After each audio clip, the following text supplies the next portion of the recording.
আজ পর্যন্ত কোনোদিন মুসলমান উৎসব শবে বরাত একটা হিন্দু মসজিদে দেখার জন্য আসলো না। মুসলমানদের উৎসব শবে কদর একটা হিন্দু কোনোদিন চাওয়ার জন্য আসলো না। মুসলমানদের উৎসব রমজান মাসের রোজা একটা হিন্দু কোনোদিন তোমার সাথে সমাজ করার জন্য রাখলো না। একটা হিন্দু কোনোদিন তোমার ঈদের নামাজে আসলো না। একটা হিন্দু কোনোদিন তোমার সাথে জুমার নামাজে অংশগ্রহণ করলো না। তোমাকে দেখার জন্য পর্যন্ত আসলো না। তার কারণ হলো হিন্দুরা মনে করে এটা মুসলমানের উৎসব, আর তুমি মুসলমান হইয়া হিন্দুর দুর্গা পূজায় কিভাবে গেলা? আরে তোমার কি হয়ে গেল? তোমার কি লজ্জা শরম তুমি ধুয়ে ফেলে দিয়েছো? তোমার কি কোনো লজ্জা শরমও নাই?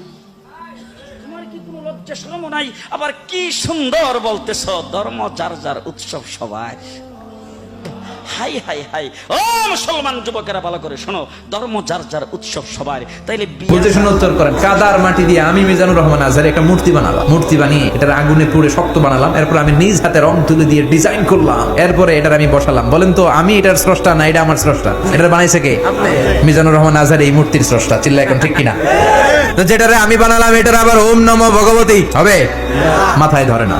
ধরে নিলাম ফর এক্সাম্পল আগুনটাই আমার খোদা। এতক্ষণ তো আগুন রে নম নম করতো, তো পানি দেওয়ার পরে আমার খোদা গেল কই? এতক্ষণ তো ছিল। সাইয়েদনা ইব্রাহিম ভাবলেন আগুন আমার রব হয় কি করে, এটাতে পানি ঢাললে এটা গেল কই? তিনি বললেন না, আগুন আমার খোদা হতে পারে না। এরপর দেখলেন কিছু লোক গরুর পূজা করে। তাদেরকে কটাক্ষ করছি না, শ্রদ্ধা রেখেই বলছি। ভাবেন তো, তিনি দেখতে পেলেন গরুর পূজা করে, আবার যখন জুতা বানানো দরকার গরু জবাই করে ওই গরুর চামড়া দিয়ে জুতা বানায়া পড়ে। তো এইটারে খোদা মানে কি করে? খোদার গায়ের চামড়া দিয়ে জুতা, কত বড় বেয়াদব। সাইয়েদনা ইব্রাহিম কমন সেন্স খাটালেন, ওনার বুদ্ধি বিবেক খাটালেন, চিন্তা করলেন, অনুসন্ধান করলেন। করতে করতে করতে উনি মহা সত্যের সন্ধান পেয়েছেন।